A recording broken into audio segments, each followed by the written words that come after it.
कोटा उत्तर पूर्व विधायक व कांग्रेस नेता प्रहलाद गुंजल ने तुलसी गांव में बूंदी में पूर्व नरेश सूरजमल लाड़ा की 500 साल से भी ज़्यादा पुरानी रियासतकालीन छतरी को केडीए द्वारा तोड़े जाने पर गहरी आपत्ति दर्ज कराई है।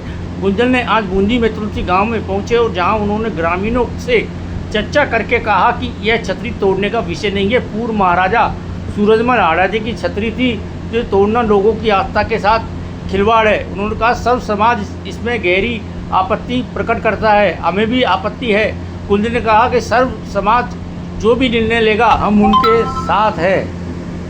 ये कोई अतिक्रमण करके बनी छतरी नहीं है। यहाँ आकर मेरी जानकारी में आया है कि उनकी 14 विश्व आवंटित खाते की ज़मीन पर बनी छतरी को केडीए ने बिना ग्रामीणों से चर्चा किए मवालियों की तरह आकर तोड़ दिया। तो लोगों की आस्था के साथ मजाक है।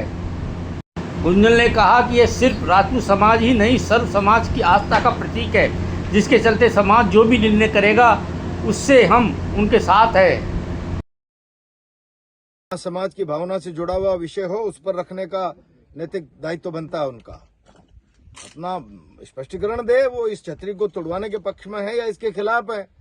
पक्ष में है तो भी समाज को बताना चाहिए कि मैं इसके पक्ष में हूं किन्हीं कारणों से, और खिलाफ है तो फिर अब तक कार्रवाई क्यों नहीं हुई है जिन्होंने तोड़ा है। राजस्थान में सरकार उनकी, केंद्र में सरकार उनकी, किस बात का इंतजार है? कहीं पर्दे के पीछे कहानी कुछ और तो नहीं है भाई। फिर कोई एनक्रोचमेंट करके बनी हुई छतरी नहीं है। मेरे को जानकारी में आया है कि 14 एयर जमीन उनके नाम यहाँ पर 14 विश्व जमीन अलॉट है। लुट तो आप आवंटित जमीन में ये मवालियों की तरह काम कैसे कर सकते हो? आवंटित तो साधारण आदमी की जमीन को भी सरकार नहीं ले सकती बिना विधिक प्रक्रिया के। या तो उसकी सहमति होगी या हाईकोर्ट का रिक्विजिशन का कोई आपका तौर तरीका होगा, उसके बाद आप ले सकते हो। आप आए, समाज से चर्चा नहीं की, खाते की जमीन है उसकी अनदेखी करके मवालियों की तरह आपने जेसीबी चलाकर एक आस्था के स्थान को डिसमेंटल कर दिया।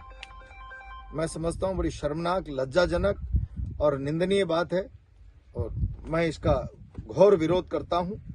और बिरला जी अपना वक्तव्य दे, स्पष्ट करे स्थिति। वो इसको थोड़ा उसके पक्ष में है, खिलाफ है, तो फिर अब वो क्या सरकार क्या कदम उठा रही है इसके संरक्षण के लिए। और खाली राजपूत समाज की आस्था का विषय थोड़ी है ये तो मुझे अभी बताया लोगों ने कि आसपास के लोग तो यहाँ जिस रोज टूटी है धाड़े पाड़ पाड़ के रोए हैं। तो रोना यूं ही नहीं आता है भाई, बनावटी तरीके से। उनकी कितनी बड़ी श्रद्धा रही होगी उस स्थान पर जहां उनको आस्था पर चोट लगी है, तो फिर उनका हृदय भावुक हुआ है।